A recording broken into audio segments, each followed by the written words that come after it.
Chapter 43, Search. While looking at Klein, Leonard smiled and nodded. Then, do you need anything from them?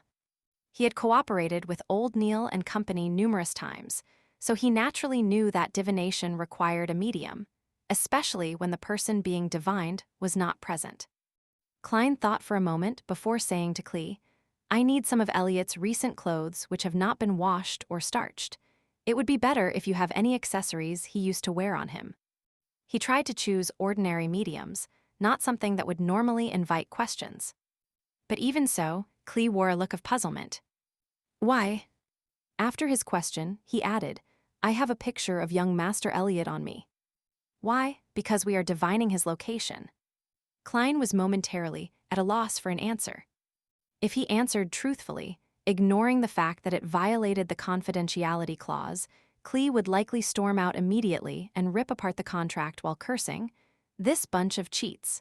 If that works, why don't I find the most famous spirit medium in Awa County? By the side, Leonard Mitchell chuckled and said, Mr. Klee, my partner, colleague rears a unique pet. Its sense of smell is sharper than a hound's. That's why we need clothes that little Elliot wore and items he used to wear on him to aid us in finding him. As you know, clues typically bring you to a general region. As for the picture, we would need it too. Both of us need to know what little Elliot looks like. Klee accepted the reason by nodding slowly. Will you be waiting here, or will you be going with me to Mr. Vickroy's residence in the city? Let's go together, it saves time, replied Klein simply. Not only was he eager to try out his abilities as a beyonder, but he also wanted to save the child. All right, the carriage is downstairs. As Klee spoke, he took out a black and white photograph and handed it to Leonard. It was a picture of Elliot Vickroy alone. He was about 10 years old with rather long hair that nearly covered his eyes. There were obvious freckles on his face, and he did not seem to stand out. Leonard glanced at it and handed it to Klein. Klein took a careful look and placed the photograph into his pocket. Then, he took his cane and put on his hat. He followed the two out of Blackthorn Security Company and boarded the carriage downstairs.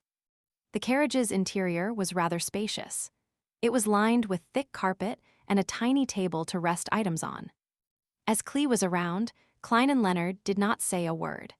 They quietly took in the experience of traversing the pooling roads in a carriage. The carriage driver is quite good. Leonard broke the silence after some time with praise and a smile. Yeah, Klein answered perfunctorily. Klee forced a smile and said, Your compliments are his honor. We will be there soon. As they were afraid of alerting the kidnappers, the carriage did not stop at the Vickroy's residence. Instead, it stopped at the side of a nearby street. Klee held an umbrella and returned along. After waiting for some time, Leonard talked to Klein again. My surmise the last time was not without a goal. I was just trying to tell you that the notebook will definitely appear again. Perhaps it might be soon. That really isn't a happy surmise. Klein used his chin to gesture towards the carriage driver outside, indicating that he did not wish to discuss sensitive topics with outsiders around. Leonard whistled and turned his head to look out the window. He saw raindrops streak across the glass, leaving behind blurry marks. It made the world outside a complete blur. After a while, Klee returned with a bag of items. Since he walked in a hurry, the edge of his trousers were soiled, and his shirt front was slightly wet. These are the clothes young Master Elliot wore yesterday. This is the storm amulet he used to wear. Klein took it and glanced at it. He discovered it to be a miniature gentleman's formal suit, a small shirt, vest, bow tie, etc. And the storm amulet was made of bronze. It was carved with symbols representing gales and sea waves, but they did not trigger Klein's perception. I'll recount in detail the incidents leading up to young Master Elliot's kidnapping. Hopefully, it will let you find him easier. Klee sat down and described the nightmare that happened in the morning, hoping that the helpers he went through great trouble to hire would be of help. Klein and Leonard held no interest in the specifics. All they cared about was the number of kidnappers, if anything unusual had happened, or if they had any weapons. 3, normal, armed with firearms. After obtaining the desired information, they bade Klee farewell and hired a 2-wheeled light carriage. Unlike public carriages, private hire carriages were either 4-wheeled or 2-wheeled. they were charged either by time or distance. The latter was at 4 pence a kilometer in the city and 8 pence a kilometer outside. The former cost 2 soldi per hour or part thereof. After the first hour, there were additional charges of 6 pence every 15 minutes. In inclement weather, or if the customer needed to go faster, the fare could even be higher.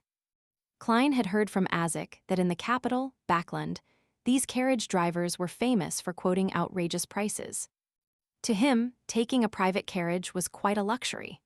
However, he did not need to worry about this at the moment, since Leonard had tossed 2 1 soldi notes to the carriage driver. Charge it by the time. After Leonard gave his instructions, he closed the carriage's door. Where are you going? The carriage driver was delighted and puzzled as he held the 2 notes. Wait a moment, Leonard cast his gaze at Klein. Klein nodded slightly and took out Elliot's clothes.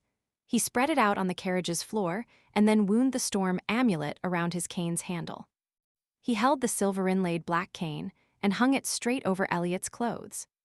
He gathered the sphere of light in his head as his mind rapidly turned still. His brown eyes quickly turned deeper in color as he entered a half-cogitation state. He felt his body's spirit turning light. He vaguely saw the world of spirits everywhere. He silently said, "Elliot's location." After repeating it 7 times, he released his grip of the black cane, but the cane did not fall to the ground. It remained standing in front of him even though the carriage was shaking. Minute but invisible stirrings happened around Klein, and he felt as if pairs of eyes were looking at him. Over the past few days, Klein had felt this sensation occasionally when he was in the state of cogitation or spiritual vision. With a little fear, he looked at the cane with his deep black eyes. He recited once again in his heart, "Elliot's location." Elliot's location. After he finished saying that, the cane fell and pointed straight ahead.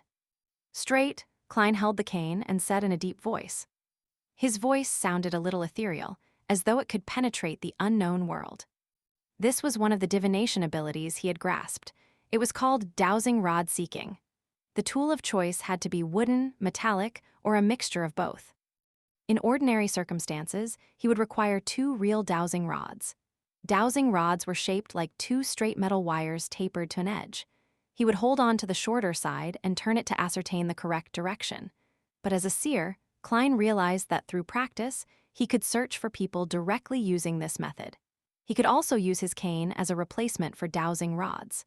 The direction in which the cane fell was the direction of the item he was seeking. As for the Antigonus family's notebook, Klein could not remember it at all. Without the slightest impression, there was no way for him to find it.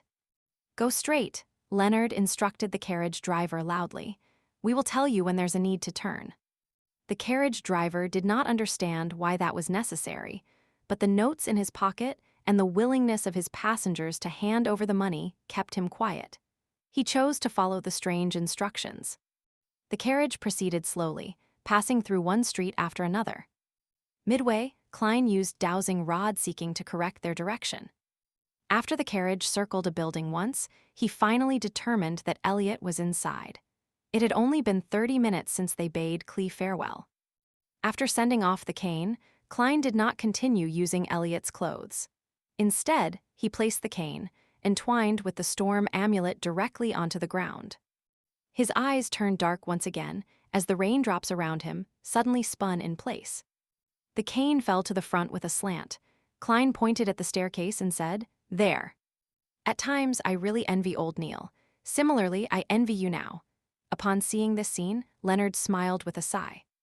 Klein shot him a glance and replied with a calm tone, "This is nothing difficult. If you are willing to learn, you would definitely be able to master it. Your perceptivity should be very high, right?" Leonard nodded and chuckled. "That's not something good." He quickened his pace and walked into the building amid the ending rain. Klein was afraid of drenching his formal suit, so he jogged in tow. The building only had 3 stories. It was similar to a unit block from Earth. The entrance to each floor was situated along the flight of stairs. There were only 2 units on per floor. Klein used dowsing rod seeking on both the first and second floors, but the cane remained still while pointing upward. The 2 of them quieted their footsteps and arrived at the 3rd floor. Klein once again placed the black cane on the floor. Whoosh! A breeze blew across the stairs as his pupils changed colors. The darkness seemed like it could suck the souls of people. Whoosh, whoosh, whoosh. Sobs seemed to sound out around them. Klein relaxed his palm as the cane with the entwined storm amulet magically stood erect. He silently read Elliot's location again. He watched his black cane drop silently as it pointed to the right room. They should be in there. While Klein picked up his cane, he tapped his glabella twice. Various colors saturated as he looked at the right room. He saw all sorts of auras inside. 1, 2, 3, 4, 3 kidnappers and 1 hostage. The numbers match. One of their auras is short. It's likely Elliot. Mr. Klee said that they have 2 hunting rifles and a revolver. Klein whispered. Leonard chuckled. Let me recite a poem for them. Why be a kidnapper? Why can't you happily be civilized person? He put down the bag with Elliot's clothes and took 2 steps forward. His expression suddenly turned serene and melancholic. His magnetic and deep voice gradually sounded.